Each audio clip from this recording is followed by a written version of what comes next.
In today's video, I'm going to teach you how to change the download on your Kit landing page. If you've updated a freebie, a lead magnet, or any kind of downloadable file and you want new subscribers to receive the latest version, you'll do that right inside your Kit account. I'll walk you through the exact path in the current interface so you know exactly where to click and what each option means.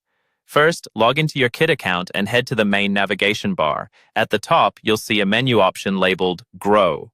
Hover over or click on Grow, and then select Landing Pages and Forms. This is where all of your existing landing pages and opt-in forms are listed. Next, find the specific landing page where you want to update the download.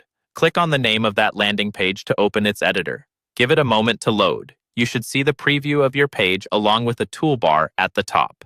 In that top toolbar, look for the Settings option, represented by a small gear icon in the upper right corner. Go ahead and click that gear icon. This will open a settings panel, usually on the side of your screen, with several sections you can configure. In the settings panel, look at the menu on the left-hand side and select Incentive. This is the section that controls what happens after someone confirms their subscription, including which file they receive. Inside the incentive settings, find the area labeled After Confirming Subscription.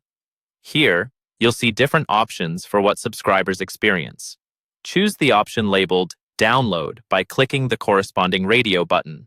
This tells Kit that you want to deliver a file rather than just redirecting to a page. Once download is selected, you'll see an option to choose a file. Click on Choose a File. Now you can upload your new document, whether it's a PDF, a zip file, or another supported format. When you upload this new file, Kit automatically replaces the old one, so new subscribers will only receive the updated version from this point forward. After your file has finished uploading, scroll down to the bottom right corner of the settings panel and click Save. This step locks in your changes. Then, look back to the top right corner of the screen and click Publish. Publishing pushes your updated download live, so anyone who signs up through that landing page will receive your new file.